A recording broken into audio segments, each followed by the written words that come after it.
Hello, family. Happy 11/11. Anistara here, and I have the privilege and honor of speaking with Elizabeth. April is such an inspiration to me. She's a clairvoyant, a truth seeker, an intuitive psychic, a paradigm shifter. I love that one. Also, a #1 Amazon bestseller and YouTube phenomenon in my eyes. I was first impacted by her sharing last year at the height of lockdown.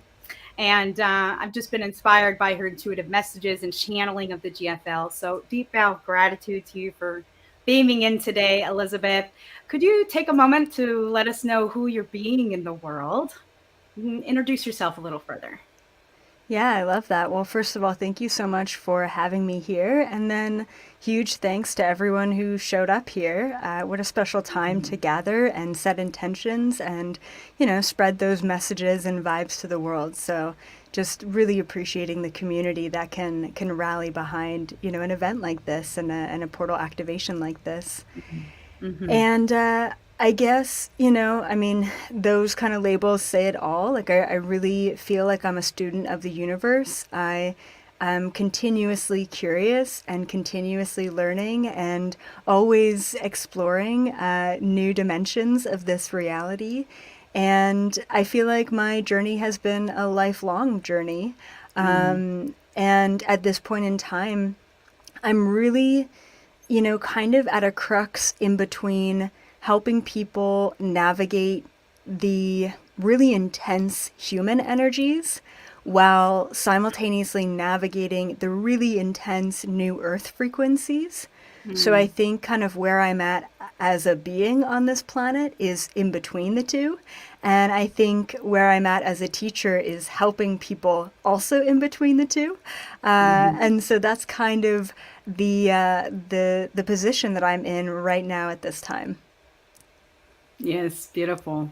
An intermediary, right? Yes, We're yes. all experiencing memories and things coming up for us. So, as a fellow starseed and change maker, I'm here to assist in humanity's awakening the best that I can.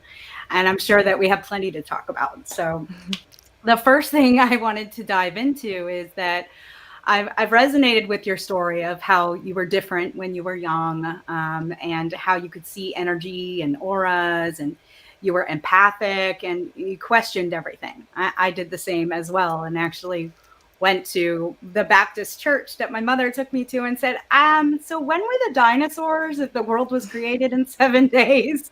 And so I would ask these questions and nobody could bring me the answers. And so I felt different as well. And I know that a lot of people are out there and they're beginning to awaken more and more to the concept that we are interstellar, multidimensional beings of light, that we're inside a human body in this 3D matrix of polarity. And as we begin to actually remember the truth of who we are, then new capabilities open up to us. So, if you could share a little bit about how you discovered that you were clairvoyant, and how did you know that these abilities you can actually begin to trust? Yeah, good question. So, my story is so in parallel with you. Mm, Definitely having those extrasensory abilities as a kid. I feel like a lot of us did have that. And I think a lot of the kids these days are being born with that just naturally, which is really awesome to see. And I ended up shutting down my abilities around the age of 10 years old at an early age just because I didn't fit in. And I think mm, it wasn't until I went into elementary school where I realized that not everyone was able to see what I was able to see. Like you just kind of assume that everyone can do that. yeah. And once again, I think more and more are being born with those extrasensory abilities and gifts. And so yeah, I kind of struggled to fit in. Upon shutting down those gifts and connections, I really spiraled into a lot of depression, a lot of anxiety, a lot Mm, of just questioning everything. Like, who are we? What are we doing on this planet? What is the purpose of life? Because if it's to go to school, get into debt, get married, lock down a 9 to 5, count me out, because that Yeah. was the worst case scenario. And yet everyone around me seemed really pumped up about it. So I continued to feel different and think differently than at least the kids in my school at that time. Hmm. Um, and I went to a priest as well and said, "All right, you're the man in charge. You're the one communicating with God. Tell me, like, what's the purpose of life?" And still there were no good answers, and I was so disappointed. And Hmm. then it was at 16 where my dad took me into a past life regression, where I started to realize that, oh my goodness, reincarnation is real. It's a thing. We've lived in lifetimes before. And then also, time is an illusion. It's not linear in the same way that we understand it or have been taught it. So that opened up a huge door for me. A couple years later, I went off to university at 18, and this was when I finally felt freedom. For the first time ever, I was outside of the house, and I was also outside of an education or learning environment that felt very stifling. It was like, this is what you need to believe, this is how we're going to teach it to you. And for the Hmm. first time, I could teach myself. So actually, my grades exponentially grew when I was able to teach myself. And not only was I teaching myself and studying in university, which is still kind of indoctrinated into that system, but I was also teaching myself about the world beyond this world. I got really interested in everything, quantum physics and astral projection, lucid dreaming, and my psychic abilities came back tenfold. But it was really that past life connection and past life regression research that I was doing. So I ended up taking my dad's past life regression notebook, and I started to give past life regressions to kids at my university, really Amazing. just to make friends, like, Yeah. hey, do you want to see something cool? Do you believe that you've lived before, And Mhm. I mean, when I look back on it, I'm like, wow, like I wasn't researched, I wasn't studied, I never really learned that as a practice. Like it Mhm. was really irresponsible of me to be doing that at that time, but it worked, and I started to kind of take a look at hundreds, if not thousands, of other lifetimes that people have lived, and I started to really take a look at the lessons that we as humans learn on this planet. And then Mhm. it wasn't long after that where I had my first conscious abduction, and then I was introduced to the Galactic Federation, Mhm. and then I started asking all of the questions of, if we've lived other lifetimes on this planet, have we lived other lifetimes off this planet, and what do they look like, and what lessons were we learning back then, and does that have anything to do with us here now, and I slowly but surely started piecing together all of these pieces of the puzzle, and by no means do I have the full picture yet. It's always just kind of a learning and growth and curiosity, and it's always a journey. But, that was what, 10, 12 years ago now. I'm 30. And it's just been kind of this ever expanding journey since then. So it's been Mhm. just such a beautiful time. And I think one of the biggest things that I wake up feeling blessed with every single day is, for so many years, I was this weird, awkward kid, questioning everything and feeling so out of place and not really having a mentor or teacher or leader. And now I'm in this place where I have all of the weird, awkward humans, no matter what age or culture or language, all around the world. And they can get the validation that they're looking for with their own questioning and their own beliefs from the content that I put out. So I Mhm. just feel so blessed to kind of have the full circle of now being the guide to others who have been lost just like I was. Mm. Mhm. Mhm. Thank you. Yeah, I mean, with that, my follow-up question is, what do you do to help develop or cultivate these abilities? So basically, do you have any practices that you could share with our audience and maybe assist them in helping develop their own abilities? Yeah, absolutely. So the biggest thing that will connect you with any psychic gifts, like, and I'm talking any of the clairs, any of the astral Mhm. projection, talking to spirit guides, telepathy, is really just a deep state of trance. And even though that may seem very overwhelming, it's honestly just quieting your mind long enough so that the aspects, the memories, the reactions, the attachments of this reality just no longer exist. And in that space, you can ask any question and get any answer. You can connect to any being or go any place that you want to go. And I truly believe that we're all gifted. We all have these accesses within ourselves. And it really just takes the right amount of focus and concentration and question. So we just really have to let go of distraction. And that is a huge, huge ask for a It's a world big where we piece. are so oversaturated and overstimulated by every aspect. So it just takes a certain amount of concentration and dedication from people who really truly want to tap in. Mm-hmm. And that's what it is. It's about tapping into source. It's about tapping into our intuition and our inner compass, our inner guidance system, Yeah. right? So my understanding is that we can develop as multidimensional beings. We can develop up to 180 different senses. I don't know if that number is completely accurate, but you tell me. Besides the limited basic five senses that we have in this human body, right? And so as we expand our consciousness, as we raise our frequency, as we decalcify our pineal gland, as we utilize more of our brain matter, our brain capacity. And so the more that we awaken to these things, the more we can utilize and be guided by them on our path. And so some humans believe that these extrasensory abilities are actually not normal. And I believe they truly are. They're just not as understood as the five senses and the things that you can study in this dense 3D dimension.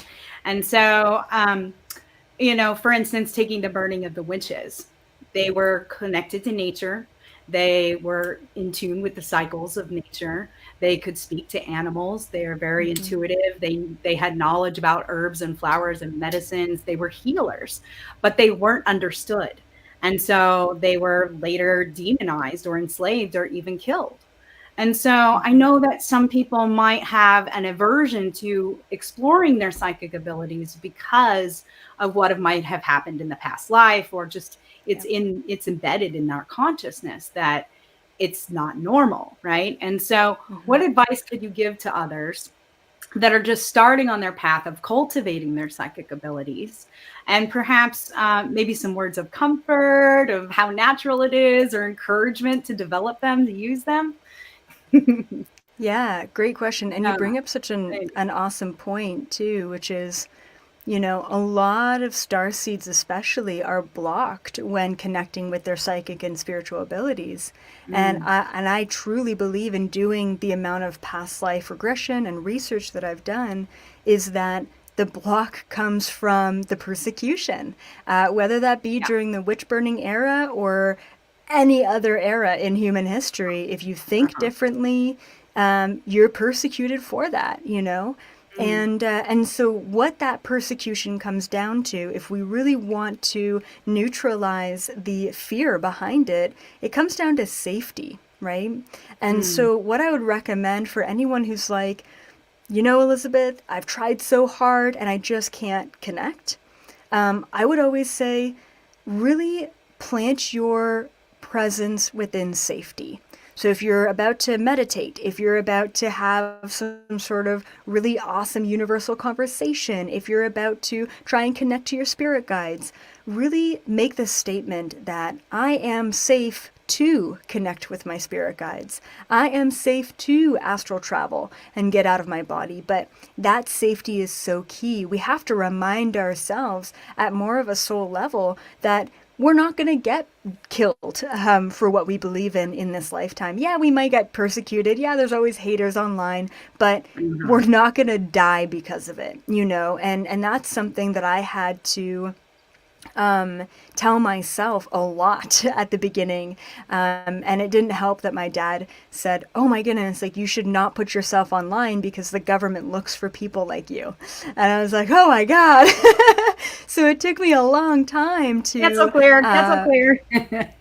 it took me a long time to feel comfortable putting this stuff online. So the safety Yeah. is just a huge thing. And then, of course, just what you mentioned, everyone has these extra sensitivities. Everyone does. We are naturally souls first in a human body, not the other way around. So you don't have to be a 10th generational psychic or born with any sort of gifts that you remember.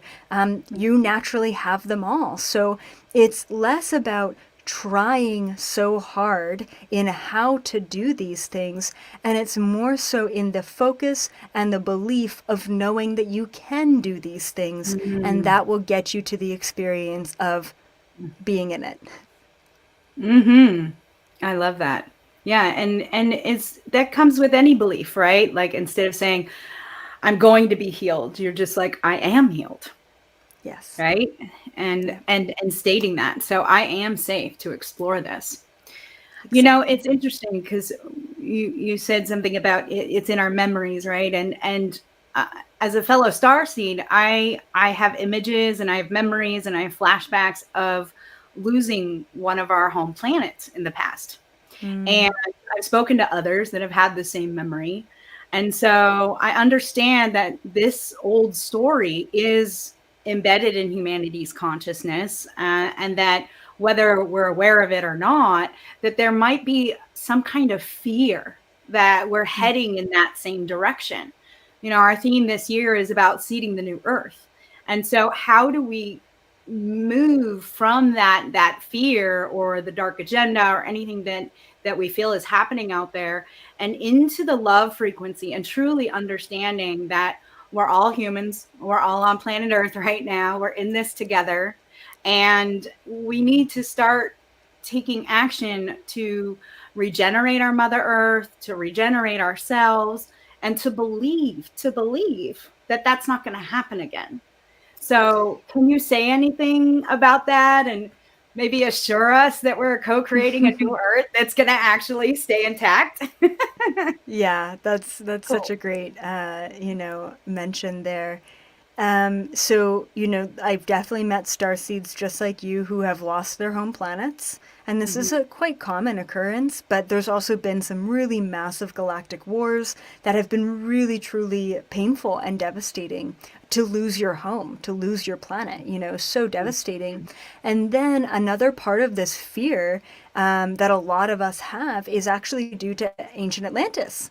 We had such a thriving, booming community, and yet, Mhm. we lost it, right? We were almost gifted too much knowledge, too much technology, Mhm. and that was an issue.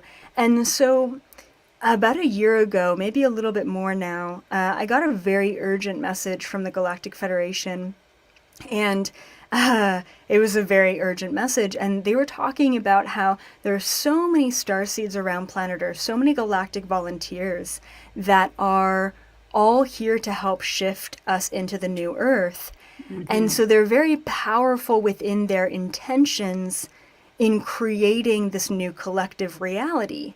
However, so many of these very powerful star seeds are getting so caught up in the illusion of the matrix and the cabal or the Illuminati or the dark agendas. And the more we try and resist that, the more we try and fight these forces, the more we're actually just feeding into the reality of that, of the Mhm. fourth dimension, and it's Mhm. not helping anyone. And when the Yeah. Galactic Federation gave me that information, it was like this huge, crazy light bulb that went off of like, oh my God, I can't believe I've also been a part of feeding into that fear and creating that as our new reality. Why? Because we're focusing on it. That's all it takes to create a new reality is your Yes. focus. So Yeah. I try as much as possible every day to wake up and ask myself, what do I want the new earth frequency to look like? What do I Mm. want the new earth frequency to feel like? And the two things that always come to mind are solutions. So, solutions for the greater good, solutions for the environment, solutions for poverty, solutions for inequality. And the Yeah. second thing, and I just kind of mentioned it, is equality. I want everyone to be treated equally. I want not the 1 versus 99%. I want the 100% to be on board. I want the people who are in charge to help the collective, you know? And so when a lot of people ask me, you know, EA, what can we do to help the planet? I always say back, you know, just think about what you want this planet to feel like, what you want this planet to look like. What is the highest Mhm. possible timeline that you want to create? And then think about it. And that's really all we need to do. So it's not necessarily even about all of the different practices of transmuting the fear and dealing with the fear.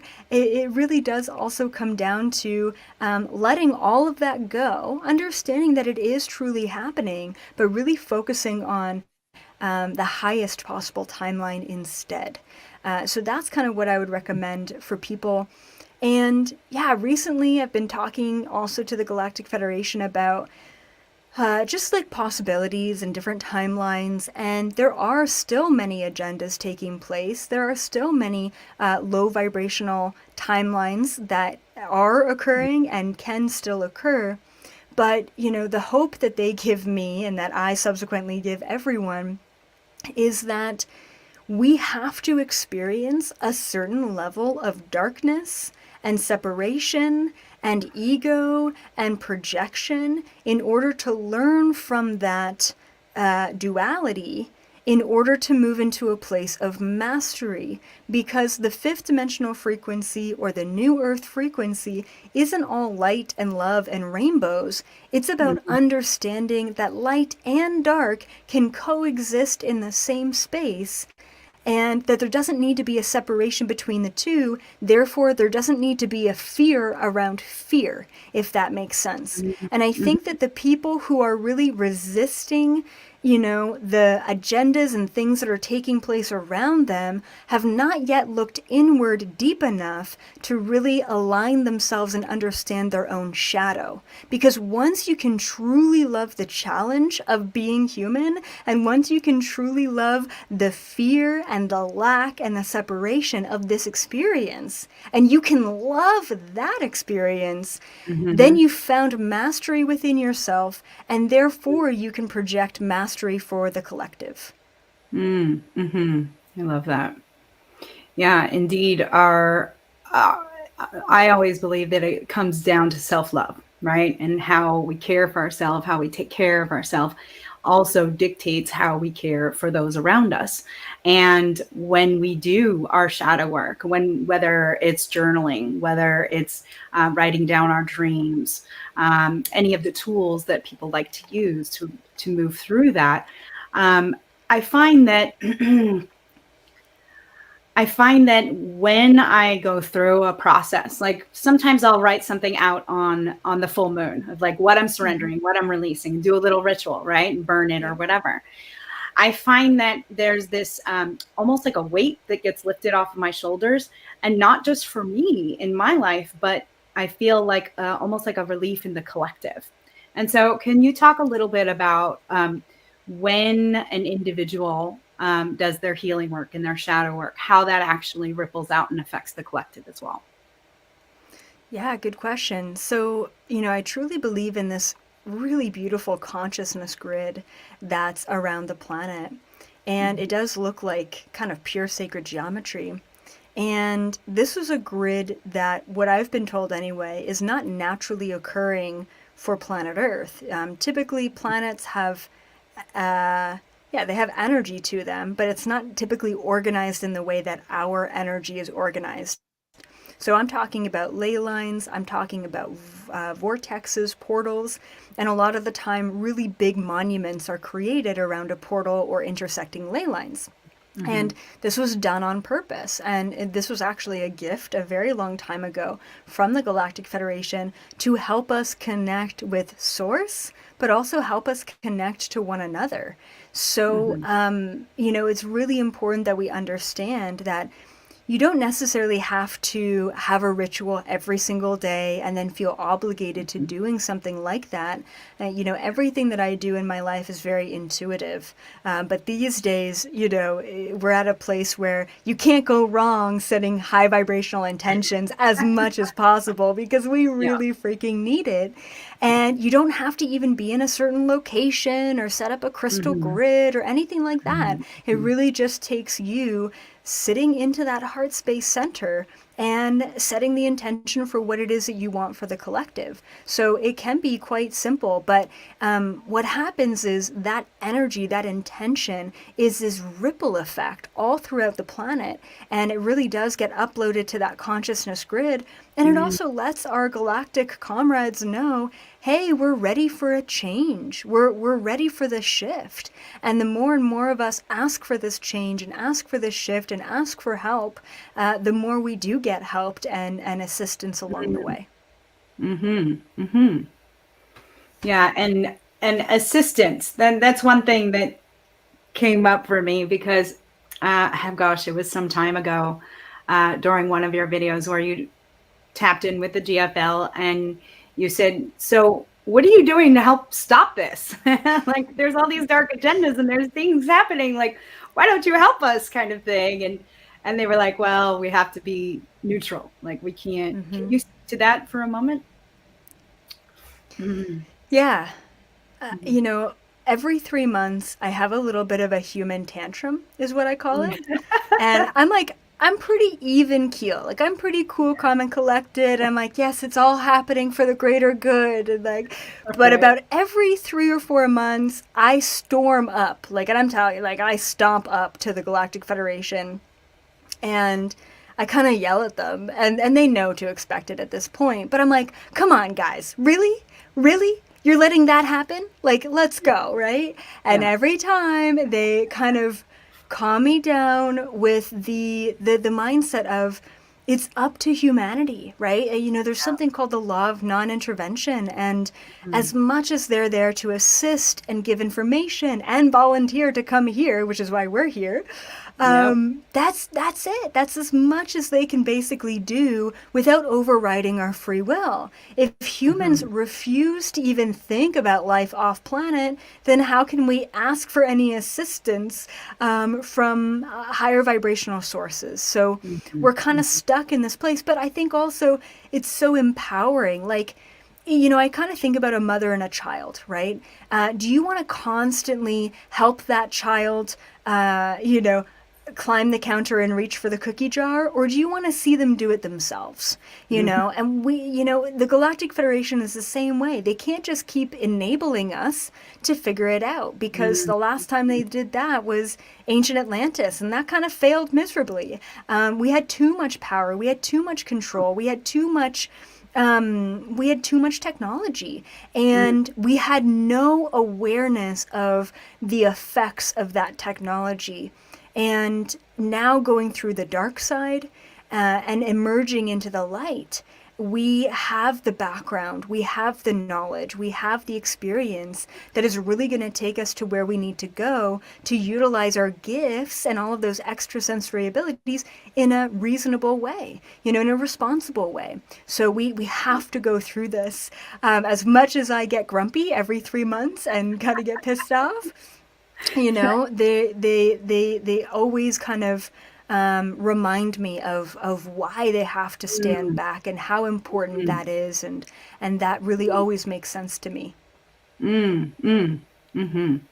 I love that, a human tantrum. I mean, it's actually great because it leads me to my next thought where, um, for those who do have an understanding that we are multidimensional beings of light, that we Hmm. actually incarnated into this human body, this meat sack, and inserted into three-dimensional reality so that we can experience polarity and duality and experience the human condition, like what it means to love, to be loved, to be loving, to learn how to love. Our greatest teachers in the past have taught us about compassion and love and Christ Hmm. consciousness, creator energy, and that we're all interconnected, that we're all one. And so some like there are moments that I literally am like, I just want out of the skin, you know? I feel confined, I feel boxed in, and the 3D reality itself boxes me in sometimes. I'm like, I just want to feel my infinite beingness.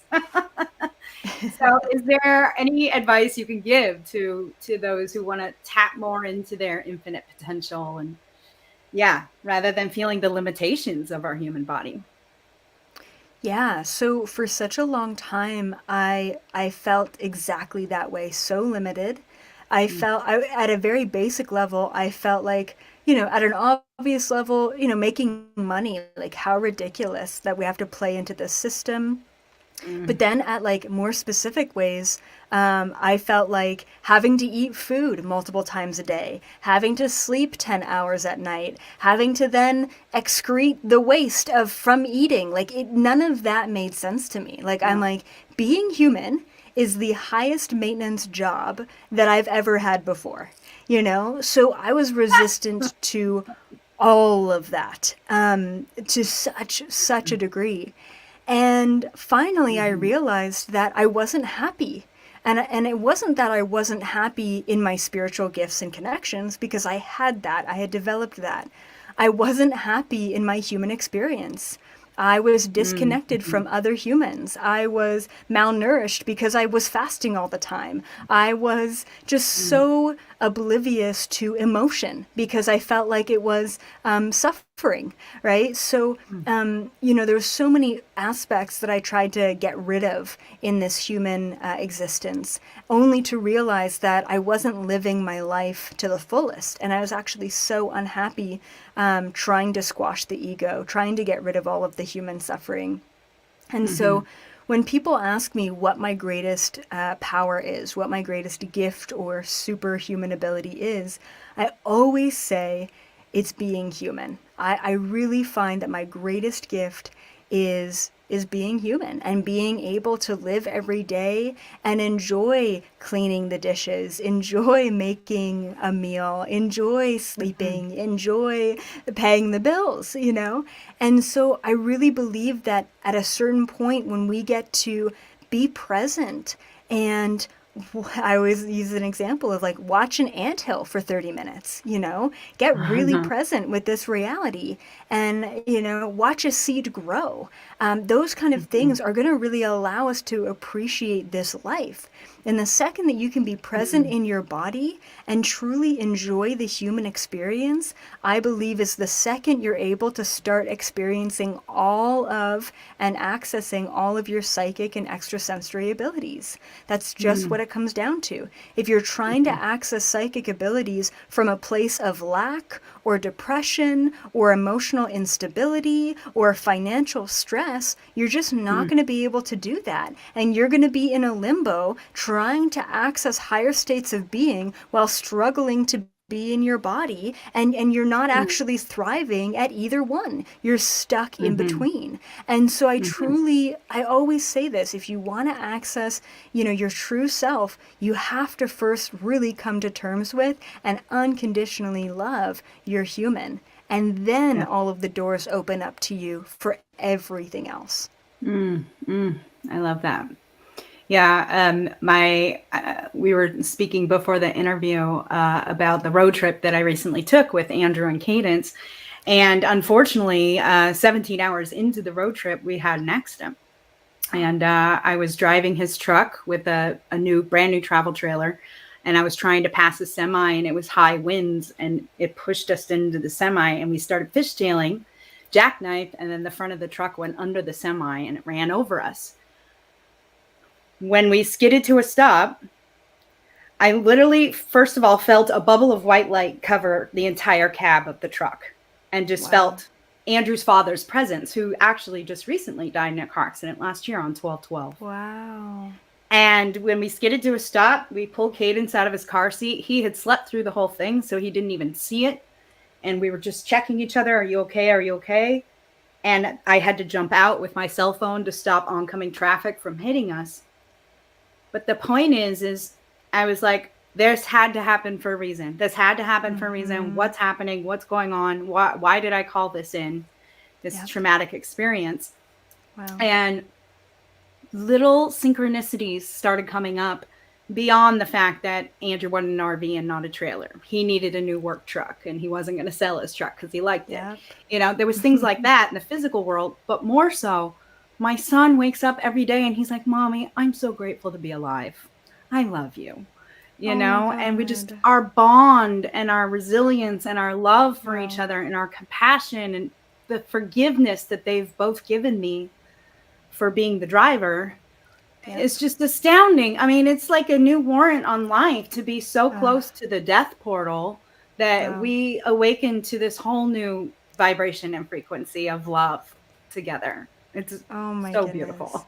Full body chills. I just want to say the absolute responsibility that you have as a soul to take ownership of that experience, not at Mm, the level of you were driving, but mhm, at the quantum level, that you called that into your existence, and to do that right away. I mean, it just speaks mm, volumes to your soul, because I know a lot of spiritual people who, still kind of play the victim a little bit, and still mhm. think that life is happening to them, rather than the other way around. So I think that that story and that experience is so empowering to so many. And I think a lot of people needed to hear that today, and myself included. So thank you for sharing. Yeah. Mm, Yeah. my pleasure. It really, so many lessons have come from it. And I'm just so grateful for this human body and eating and washing the dishes and working on the computer and all the things. Yep, And yep. I love just spending more time in nature too. And really, I Yeah. really believe that when we spend more time in nature, we tap closer into our true nature. And Yes. that when we actually listen to Mother Nature, it's our soundtrack. And so my partner and I, we had a private night up on our new property recently, and we laid out sheepskins and blankets and stuff on my kids' trampoline and just like snuggled listening to the crickets and the frogs and the birds. And it was so beautiful. So Amazing. Yep. yeah. Yeah, Hmm. so you were telling me earlier that you're traveling a lot, and Hmm. I know that you travel not just across the United States and to other countries, but you are an astral traveler. And so I had watched one of your interviews on Gaia.com not long ago, and you introduced Hera, Hmm. who was one of your past lives as a gray. Can you tell us a bit about Hera and your communication with him? Yeah, absolutely. So, Cool. this was actually almost right after my first conscious abduction at 18. And before that, I was really involved in regression, past life regression. And so after I got abducted, I'm like, oh my goodness, have I had past lives off the planet? Mhm. Right? So that Mhm. was my biggest question of like, I've been Mhm. exploring my human lifetimes this whole time, but missing out on all of the other dimensions. And Mm. so it was one of my first ever off planet past life explorations. And very similar to exploring a past life on the planet, I literally hopped into the body of Hera. But unlike the other past life explorations, like if I were to hop into kind of like a man in India, say in a past life, I'm Mhm. just kind of observing everything. But hopping into this interdimensional kind of gray being, I was questioning things, and he was responding to me in the present moment, which was kind of like this other level of interaction that I had not experienced before with past life Mhm. exploration. So that was kind of, that really told me, wow, like this is very different than what I've experienced. And and so he is a tall gray being, and he is the ambassador, or at least one of the ambassadors of the Greys. And back in the day, he worked on the hybrid project. So kind of what a lot of people Okay. talk about now with these, new humans. he worked on the development of the genealogy and the DNA of these new humans. And that was a very long time ago. And now we're in a generation where we're going to actually see these new humans coming to planet Earth and helping us even more so assist. So you can think about these new humans as obviously with higher amounts of interdimensional DNA, so they actually look very different and look like hybrids. And a lot of people are scared when they hear this plan because they think it's going to be some sort of takeover, which of course is such a fear-based mentality. Yeah. But think about it. We're already starseeds. They've already spliced their DNA with us. We're already volunteers. We decided to come here. There's no difference in that of these new humans coming to planet Earth just to kind of help develop and advance us even more than we are right now.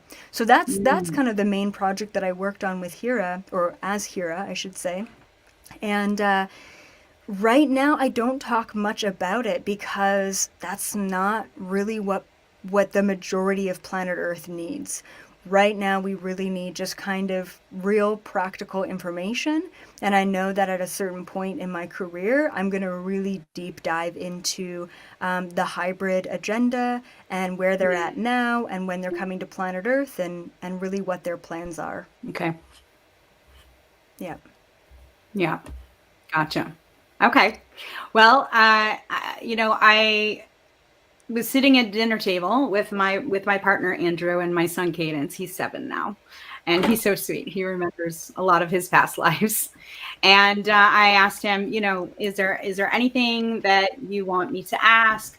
And Andrew was amazing. We knew from the moment we met each other that we had spent lifetimes together. We would have flashbacks and rememberings.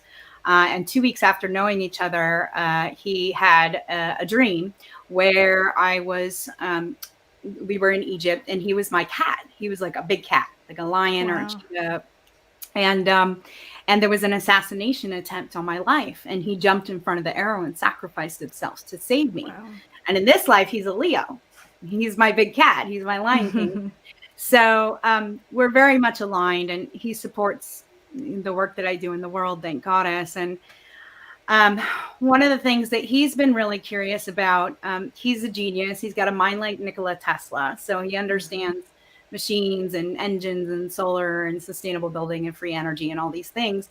And he, like your wife, is very much tapped into technology, the crypto and the stock market and things. So he's been really curious about AI recently. And even hearing Elon Musk say, it's like children playing with a bomb. And so he wants to know, being in contact with the GFL, what have they said about AI? We realize we need to be cautious in this territory. And so is there any advice that you can give humanity at this time? And how would AI affect humanity in the next 1, 5 to 10 years? It's fascinating. Yeah, that's a great question. And I know that there's been a lot of people asking similar questions. So from what I have channeled and asked the Galactic Federation about with AI technology, their stance on it is that AI, artificial intelligence, I call them robots. So there's robots that are conscious and have a soul, and there are robots that are simply machinery that do tasks, and they're very different. And so, a lot of people ask, can AI possess a soul? And I do believe that it can. And so this is quite dangerous, right? There's a lot of dangers to humans having technology that we don't understand. And it's this kind of race to who can create a sentient AI technology, before the other. Which is scary, right? It is like a nuclear bombs, right? And creating that kind of technology. And so the stance of the Galactic Federation, to be 100% honest, I don't know how I feel about it personally because they seem pretty nonchalant about it, all right? More so than I would be as a human being. Yeah. And they essentially say that AI technology exists all throughout the universe. Okay, these robot, Mm-hmm. especially sentient robot beings, they exist everywhere. And so it's kind of no different than here, that at a certain point in time, we are going to develop this technology. It is absolutely inevitable. And Mm-hmm. it's something that we have to learn how to live with and co-create with. Yeah. And you know, and they are quite advanced and very intelligent, and I think that that's the fear. But I also think that that's the fear that humans have about aliens. They're more Mm-hmm. advanced, they're more intelligent, so obviously they're just going to take over.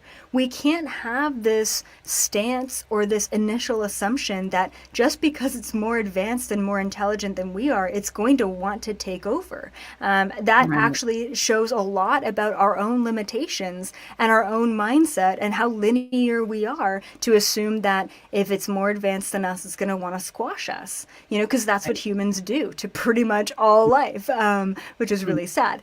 So they don't really seem too concerned about it, but they do say that it is something that they monitor and that they watch quite frequently, and just to ensure that there's no, once again, universal law infringement.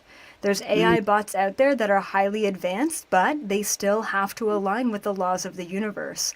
We're going to probably see sentient AI in our lifetime, and we're going to have to understand how to work with them, not against them, because what we do feeds them in a sense. So Yeah. we have to be very kind of cautious about that for sure, and learn how to kind of navigate that new realm. Yeah. Yeah, I'm really curious how far down the rabbit hole we're going to go with the technology, right? Yeah, Because as you said, we had great power and technology in Atlantis, and you know what happened there. So, exactly. yeah, when we talk about our new earth and staying away from the fear frequency of that can happen again, or they'll take us over, or we're going to lose our planet, or any of that, it leads me to the next question that Andrew had, which was, how does humanity stay in the love vibration amongst all the chaos and polarity? So, is there something that you can share with us that would assist our audience, our guests here today, in really staying in the love frequency? Because that's what it's about, is we want to raise the frequency on the planet, regenerate Mother Gaia, regenerate ourselves, and live at a higher vibrational state. Absolutely, yeah. So at the end of 2021, I kept getting this message over and over and over again for about 6 months. And it was one of the greatest tools that we need for 2022. And here we are. Um, and the words that came through were vibrational navigation. This is Mm, the number one thing that we need to practice in order to stay in and maintain a love vibration, or really any vibration that you want. So it's clear and evident that the world is in absolute chaos and absolute fear, and that there's a lot going on. Um, and so, us as star seeds and as empaths, we are immediately connected to the chaos of the world. And so, it's really important that we learn how to connect with what we want to connect with and disconnect with what we need to disconnect with. So, I like to tell people do this at a very easy, reasonable, tangible level on your day to day basis. So, for example, like when I eat food, whether it be a plant or an animal or whatever, wherever, whatever source it comes from, I always give it appreciation and thanks for its mm, life. mm, Because mm. plants and fruits and vegetables give their life too. And so that is me consciously connecting to my food in order to give it love and appreciation. Now, a lot of the times what we don't realize is we're connected to family members, we're connected to politics, we're connected to the turmoils of the planet, and we don't even know that we're connected to that, and it's siphoning off and draining our life force energy. So, Mm-mm. what I really want to say is you have to practice vibrational navigation. When you're at a point where you're able to connect and very easily disconnect from anything, from anyone, whatever it may be, you're at a point where you can really harness that love frequency and sit in that.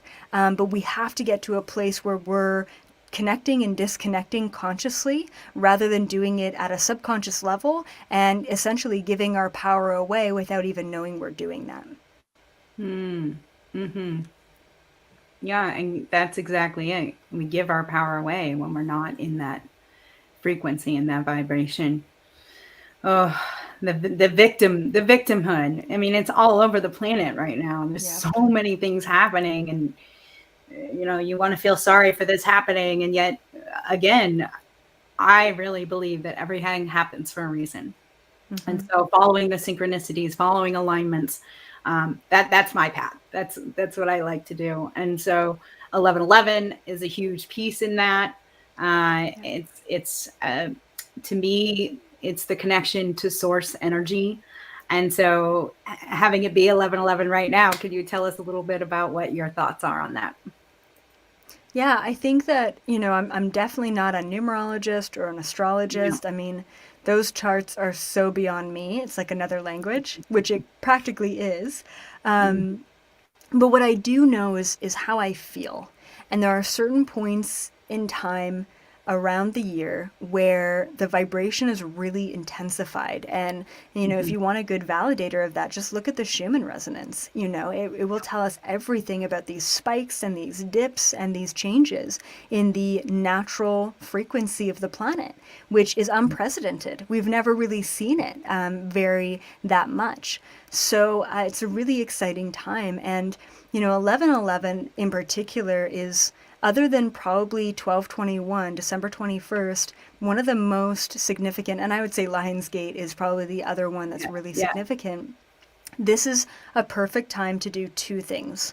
One, cut cords with the past. Get rid of the old. It no longer serves you. Sometimes that means doing Mm. a little spring or slash fall cleaning. Go through your house, get rid of clothes, get rid of stuff, get rid of things that you do not Mhm. need, and then set intentions for what you want. And I always say that when you're setting an intention for yourself, and that could be in the material physical world as well as in the spiritual non-physical world, but also set intentions for what you want to see around the planet. This is a perfect time to be Mm. consciously aware, connect with other like-minded individuals from all over the planet who are, maybe they're on this event, maybe not, but they're all doing the same thing. They're all knowing that this is a huge stargate that's opening up, and it's time for us to anchor in the frequencies that we want. And it's a great point of awareness for letting go of the things and frequencies that we don't want. Yeah, exactly. Yeah, we like to call them portal day. Love Portal it. days, right? So 8, 8, 9, 9, 10, 10, 11, 11. Yep. Um, so I did want to bring up my son's question because I promised Mm-hmm. him I would ask. So he's 7 and he remembers a lot of his past lives. One time I was in the kitchen and I did something, I don't remember what it was. And I'm like, I'm so sorry. I didn't mean to do that. And he's like, it's okay, mom. I used to do it when I was your mommy.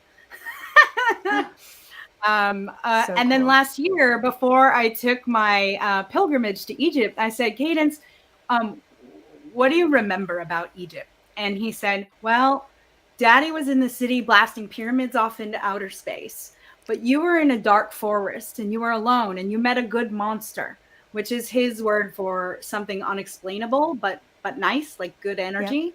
Yep. And that you became good friends with this monster and you Wow. started building things like Legos. And then you made human monster babies. And I was like, oh my gosh, I think he just explained the Anunnaki story of Yep. creation. Wow. He told me Oof. this when he was 6, right? And Wow. so, Cadence had to tell, he had a story he wanted to tell before he asked this question. And so Yep. I wrote it in my journal verbatim. And he even asked me to reread it so I would get it right. So I'm going to read this really quick. He said, inside the earth, you'll find a very special gem called the multi-gem. And what it does is it makes thoughts around the whole world. Hmm. It makes every letter, word, and number, including 1111.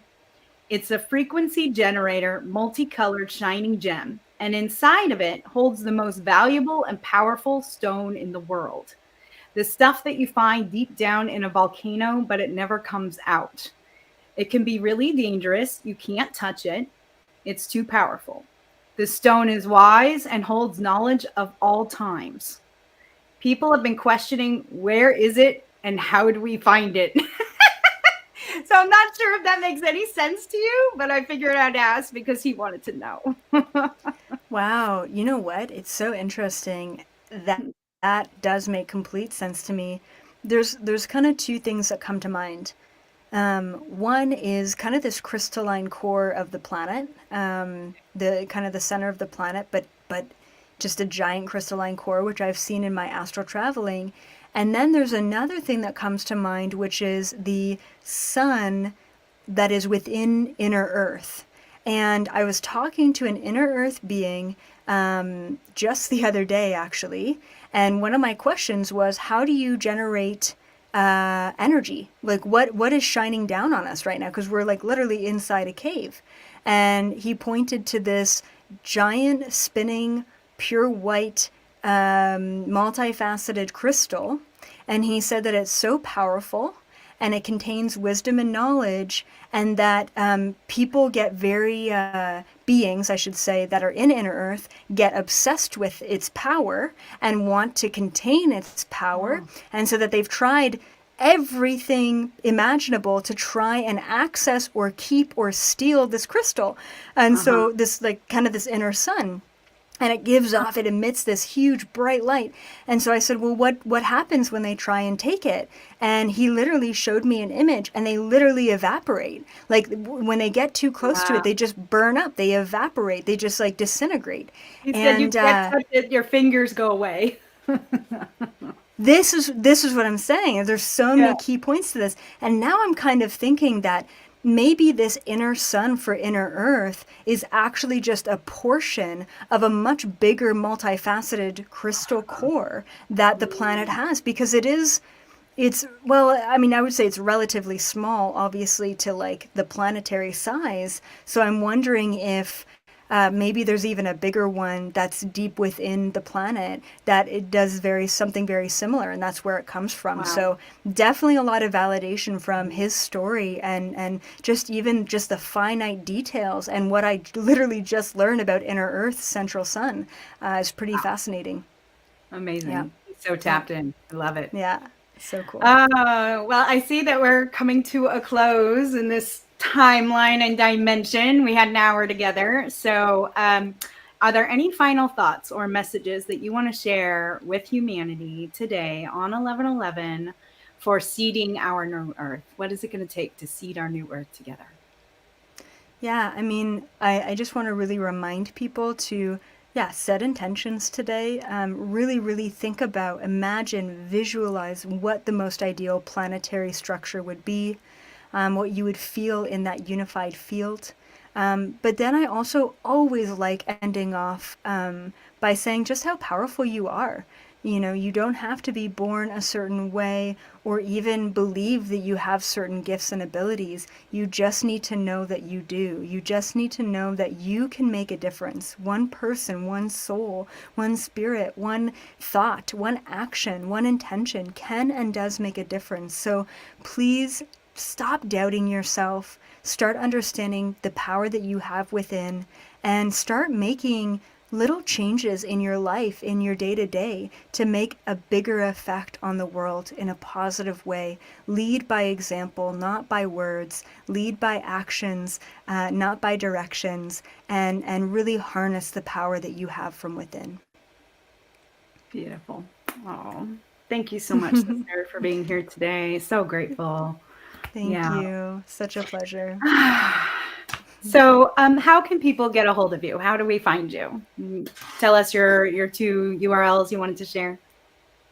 Yeah, for sure. I always just say Google Elizabeth April, but Right. you can find all my links, socials, everything that I'm doing on my link tree, and you can also find everything that I'm doing on my website.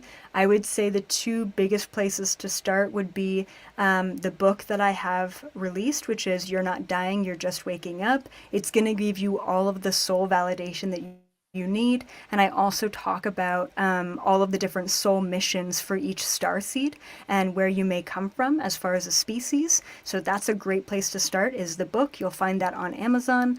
And then the second place, if you're really looking for more of my information and content and downloads and channeling, I do have a membership platform off of my website, and it's just really connecting star seeds from all over the world. And then, of course, we have so many other offerings like Q&As and coaching calls and all of that great stuff. So if you're looking to connect and deepen your experience, definitely recommend going to my website, checking out the membership, and checking out the book as well.